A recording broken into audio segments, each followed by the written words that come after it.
Welcome back, everyone. This is Staring from Mysterian Gaming. Today we're in the Shado Monastery. This is a high-level dungeon back in the Pandaria expansion. And as for the quest here is to go save Terran Azul from the Shaw of Hatred. And as we go, let's get into it, and let's get to these bosses. I'm not afraid. There will be ads spawning after this. Just wait a moment.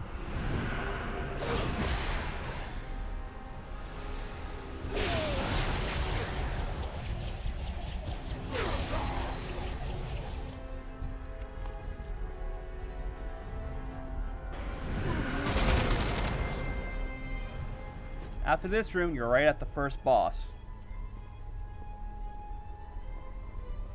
Ghoul Cloud Strike. Huzzah! Weaklings! Let me make room for guests. Approach. Your death awaits. This is a three-phase fight. Stage 1, you basically just straight up fight him while he does Invoked Lightning, which attacks a random player, inflicting nature damage on them and anyone near them. Static Field, the Azure Serpent nearby will create this static field at a random player, inflicting nature damage to all players within distance of the impact. And it stays on the ground for 15 seconds, dealing damage for every second you stand inside it. Once you DPS down Ghoul enough, he'll go to phase 2, which he'll become immune to all damage, where the Azure Serpent will show up and you have to defeat it. During this fight, it will cast this magnetic shroud, which absorbs healing that all players will get and inflicts nature damage per second to them. When you overheal the amount it takes, it explodes, healing all players within distance, divided by the number of players in the range, of course. And also it has a standard lightning breath, which 45-degree cone in front of it deals nature damage for 2 seconds. Once the serpent goes down, you can start fighting the Cloud Strike again. This time he'll have Overcharged Soul, which does nature damage to nearby players. And it's proportional to the missing health. Let me show you my power! Come to me, serpent! Together, we will destroy these intruders! Once the serpent gets here, he'll become immune. All you have to do is destroy the serpent. Charge me with your power. Even together, we failed. Now, most groups in here just pull pretty much all these ads together and burn them down.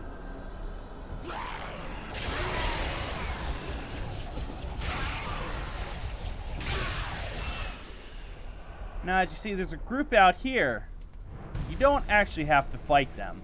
Just mount up and ride this way. But beware the frost arrows coming down. They can freeze you in place for a few seconds.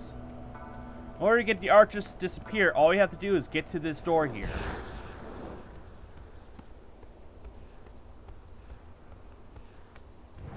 Or get across the bridge, I mean. Now this one's just a bit of a gauntlet fight. It's pretty easy. You should never ever wipe on this part of the fight. Ever. You have allowed the Shah to reawaken after all these years. If you truly wish to undo what your kind have wrought upon our land, you must first prove yourselves here in our school. First, you will face our initiates.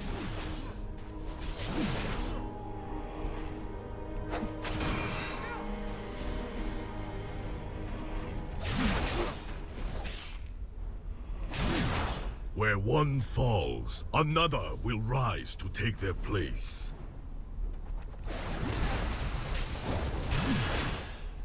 It's too far away. I need to get back. I'm not afraid. You have much to learn. You have bested our most junior of students. Now you will face two of my most senior.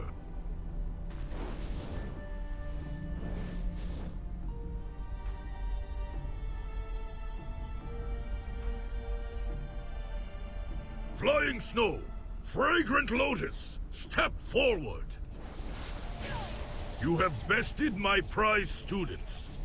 Perhaps you can be of use to us after all. As my master once said, you cannot truly know someone until you fight them.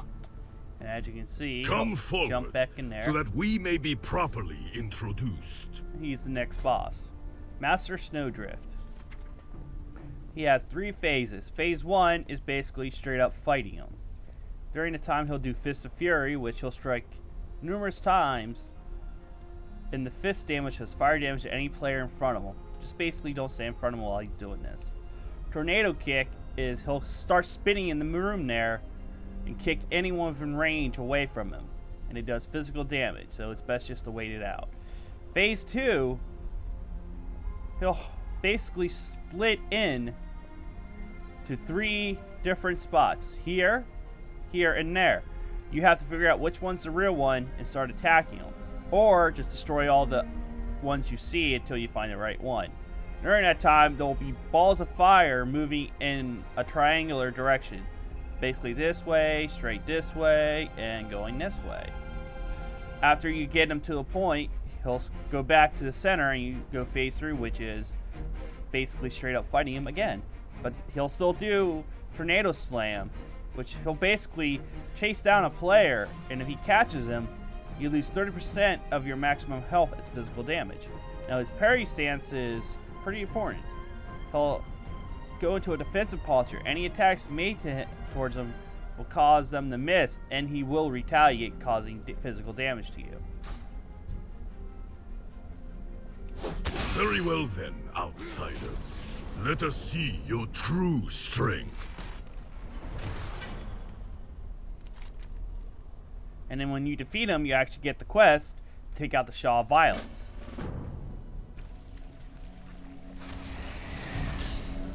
And during this time, more archers will appear, but they're not against you. They're actually shooting arrows to try to help you take out the Shaw. But you will take damage if you stick in the flame pools that are left behind by the arrows. So try to keep the Shaw in there while staying out of it. Also, you want to take out the regenerating Shaw because he has the ability to heal people. These little Shaw here, the volatile energies, explode. So you don't want to group them up all at once, or else you could basically wipe your group from AoE explosions from their death. Now here's the Shaw of Violence.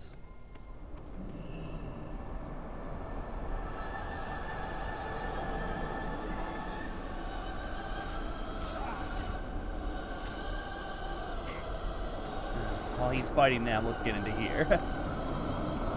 During this fight, he'll smash a target, causing shadow damage and making them disoriented for 4 seconds. Taking damage will remove the effect faster. Smoke Blades, he'll spin in a whirlwind, inflicting 20% of his weapon damage every second and reducing the crit strike chance against afflicted targets by 100. Abilities and spells, basically it's a debuff you get, and every time you use one of your spells or abilities, you'll lower down the debuff. And once you get it to 0, you get a weak point on the Shaw, making your next spell or ability crit for 100% more damage than usual. So make sure you're watching at the time and when you want to lash out a big hit of damage. Shaw Spike at a it just goes at a random player, inflicting shadow damage and knocking them back. When it goes back to the ground, volatile energy shows up. Just kill it as fast as you can and you'll be good. When he hits low health, he starts to rage, which basically increases his attack speed by 50% for 30 seconds. Now, there should be an achievement, I believe, here for him.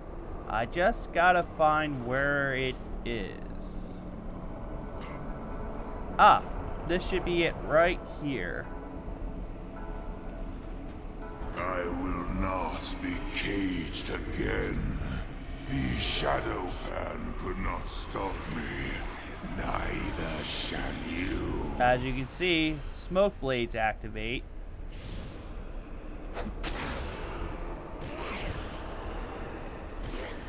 So long as violence lurks in your hearts, I will return.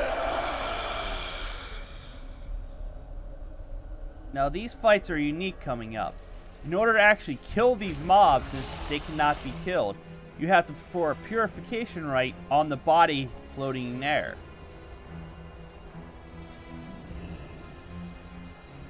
And you can't be interrupted while doing this. And as you see, once the body's purified, they are able to be killed.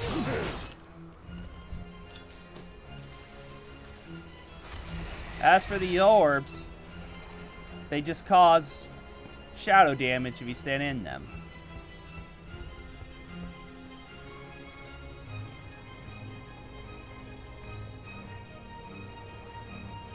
Basically, if you come soloing these guys and try to kill them by yourself, you're not going to be able to because they'll interrupt you trying to purify the bodies. Taranzu and the Shadow Pan are mine. Come forward and die by my hand, as all who oppose me shall, in the days to come. Now, Taranzu is possessed by a Shah, so gotta beat him down to save him. Hatred. It's basically, like I said, the Shah of Hatred possessed him. And you'll get a bar down here showing your hatred growing. You get increased the physical damage, and your chance will be reduced by 90%, and your healing reduced by 25. If the bar gets full, you'll get this debuff. Now, you'll also be able to meditate in order to lower the bar, which you want to try to keep it clear. But if you're going for the achievement, the whole party will have to have a full bar with the Haze of Hate debuff and defeat Taranzul in order to get the achievement. During the fight, he will inflict shadow damage to several targets. The Ring of Malice, he'll surround himself with a shadowy ring for 15 seconds. If you touch it, you'll take damage. It also reduces his cast movement by 80%. Basically, he'll walk slow. He'll do shadow damage to the current target, knocking them back. You can only use this ability while the Ring of Malice is active. So basically, you're going to want to fight him on the sides, because if you fight him straight up here, chances are someone's getting launched into that group. Now, the Gripping Hatred are bigger versions of these Hatred S's. They're giant orbs that will spawn, you'll be able to take them. You need to destroy them as fast as possible, or by the time they finish their Grip of Hate cast, you'll be yanked to them, and you'll basically end up being ping-pong depending how many are up. And the Pool of Shadows means you'll be taking damage while you're within a certain distance of the orb. Now, we're going to try to get my hatred bar filled up, so Hatred show you a bit of the consume fight. and conquer all. As you see, it's going to take me a little, but we're going to try. He'll do a thing called Rising Hatred, which should give me a boost to my hatred. And there's the Gripping Hatred right there. As you see, there's Rising Hatred right there. There we go. That's why I have my back to him, so he can hit me. And it caused me to take hate damage more. It gets my hate bar up.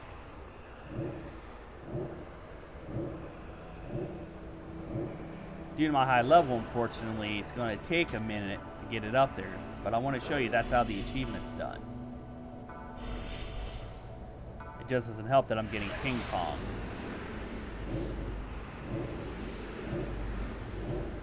There we go. He's getting more lucky hits on me. 20 more to go, guys. 20 more to go.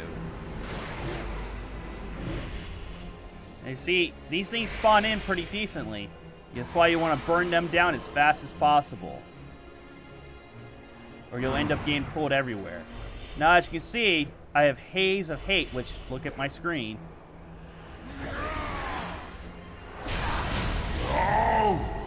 No! And here's the achievement. Hate leads to suffering, which you gotta have all the party at maximum hatred and defeat him.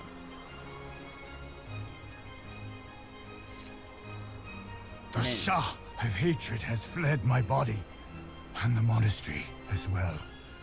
I must thank you, strangers. The Shadowpan are in your debt.